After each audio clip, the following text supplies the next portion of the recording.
Hi, and thank you so much for joining me for today's process video. And today I'm documenting a photo of my mum and dad. This was a family celebration for Dad's 80th birthday. We had it a little bit early because we were all away on holiday, me and my family and mum and dad, and my sister wasn't. So we had a family meal, and my dad certainly enjoyed a wine or two. He got really rather drunk, and this was my mum just checking on him. They're so sweet. So I've got two photos here because I printed one and my printer played up and only printed half. So I've cut that down to a square shape, and then the second one printed properly. So I decided to use both the photos. I've just matted them onto white card before I started the video, and I'm going to layer them like that. So I pulled out my Hadfield Groovy Darlin because I thought it would go really nicely with Mum's dress there. And I pulled out some of the large elements from the paper e-pack, and that's how I'm building my layout. I had no preconceptions of what I wanted to do here. I just pulled out a couple of bits and started playing with them, and then started filming because I realised that the pieces in the paper e-pack are so big. You really don't need many, and it covers the page. But I loved that rainbow with the florals on it.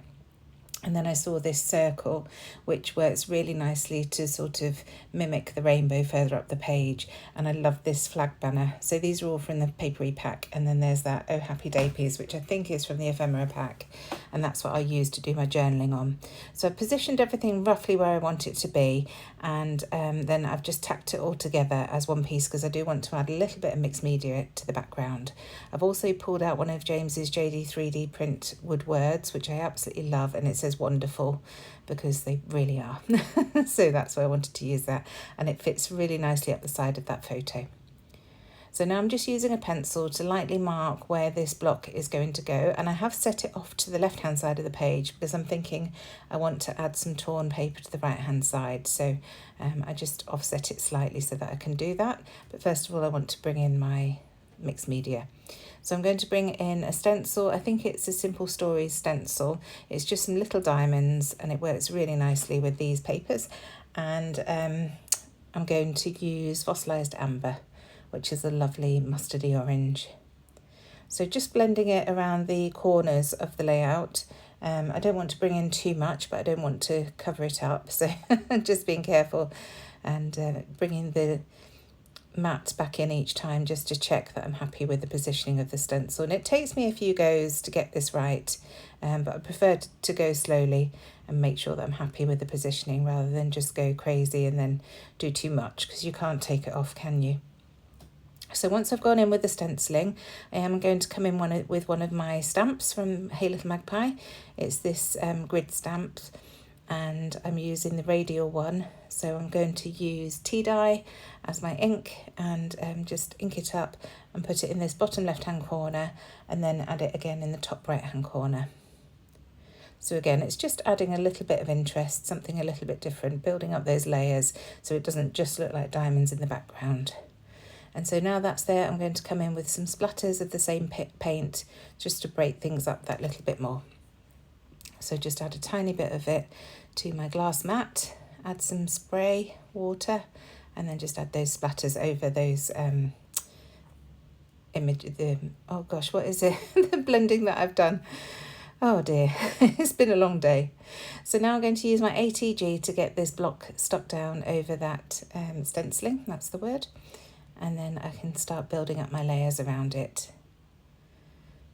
So it's not terribly easy using ATG, and I managed to get it down wrong the first time, but luckily I haven't pushed it down, so I just peel it back up and stick it again. I just wanted to make sure that it was covering those pencil lines that I'd added before when I did that stenciling. So just coming in quickly with my T-square ruler just to check that it is square, because I've got lots of straight lines on this layout, so I want to make sure that it is as I want it. And there we go. So this is where I'm going to bring in those strips of paper on the right hand side. I spotted this floral paper, which I thought went beautifully with Mum's dress, and that's what made me think of this collection. And then I saw these lovely blue hearts. Well, it's a blue background with white, sort of off pink, white, almost white hearts. So I'm just going to add 2 strips of this paper down the right hand side, and that creates balance and also brings that beautiful colour and pattern in. So I am going to wet the edges. This is hilarious. I'm going to wet the edges of the paper and then roll it. But look at how saturated that paper is. I was too lazy. I was away at a weekend crop this weekend, just gone. And I'd taken my water jar with me that I usually use to add water and wash my paintbrushes. And I hadn't filled it up. So I thought, oh, it's okay. I'll just spray the paper with my mister and it'll be fine. But it absolutely saturated it. So you saw I managed to use that same water to sop up the edge on the floral piece, and then I'm just trying to roll this piece, but it's absolutely sodden. Luckily it's very, very hot today, so it doesn't take terribly long to dry, but oh my goodness, the laziness in me really does take over sometimes. So just rolling up those edges. I've wet the edges so that when you roll and then leave it to dry, it sort of hardens and stays in place. And I really like the look that that gives. So just adding some ATG to that floral piece and then trying desperately to get it stuck down to the blue, which is still very, very wet. But I managed to do it and then get it stuck down to the paper, and it's all dry now. Everything's worked out just fine. So once those two are stuck together, I need to roll the edges of that floral paper again because that sort of flattened when I was trying to add the tape before. And then I'll add it to this side. So I've added the ATG, or I'm adding the ATG tape to the actual layout rather than this paper because I didn't want to flatten it even more. So just a couple of strips of ATG and then I can get that stuck down. There we go. So now just a few more bits that I want to add. I've got this black tab that I've cut from the new Hey Little Magpie dies. I'm just going to use that to add my date. And then I pulled out this little vellum piece from the ephemera pack, which just works to connect those florals on the rainbow and on that fishtail banner piece at the bottom.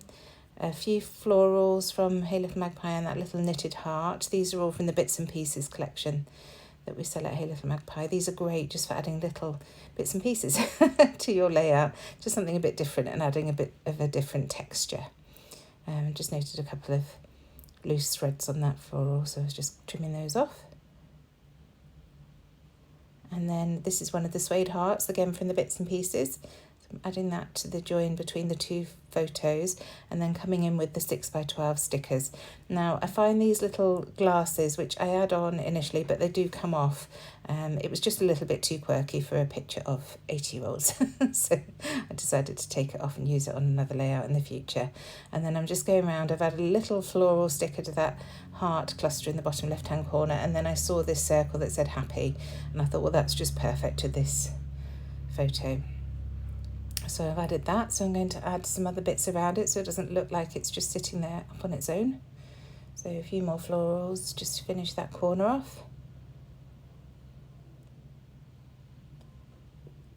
And then a lovely pink foiled butterfly. It's just going to fly freely at the top there.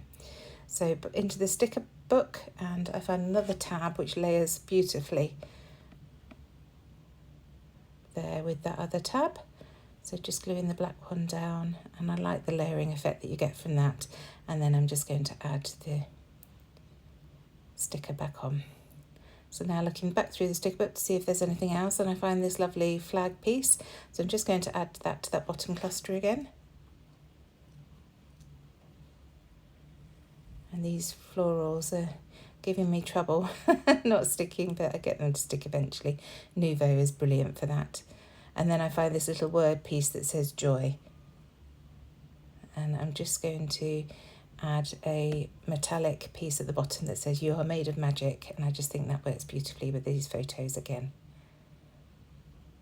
So adding the journaling in, just about where we were and what we were doing, and then coming in with my roller date stamp. Now I tried to stamp it on that label at the back, but it doesn't show terribly well. I've overlapped the black label a little bit too much, so I'm just going to add it onto the black label as well, just doing my usual, adding it to a scrap of white cardstock and then cutting it out and sticking it onto that label. And then just looking through to see what else I can find. I find a little floral just to bridge that gap where that word strip is, and then another floral piece here. That's where I've pulled off those sunglasses. I just wasn't happy with them. And then I've got one foam heart left from, if you watch my Grinch video where I put no, These were the Simple Stories foam stickers, and I had 2 hearts left on my desk, so I used one the other day and I'm using the last one on this layout. And then I'm coming in with my Jen Hadfield Stardust enamel dots. These work really nicely with this collection, and that's why I didn't take the enamel dots from this collection, because I still had the Stardust ones left, so I thought I'll use those and put those in with this collection this time. So just adding a few of those around the page, and that really does add something extra. I do like the look of those. So adding them to that bottom left hand cluster, 1 in the middle, and then a couple at the top, or 3 at the top I think it is. Just moving them into position. And that's the layout done. I do hope you've enjoyed this and that it's provided some inspiration. It really is a beautiful collection. I'll see you again very soon. Bye.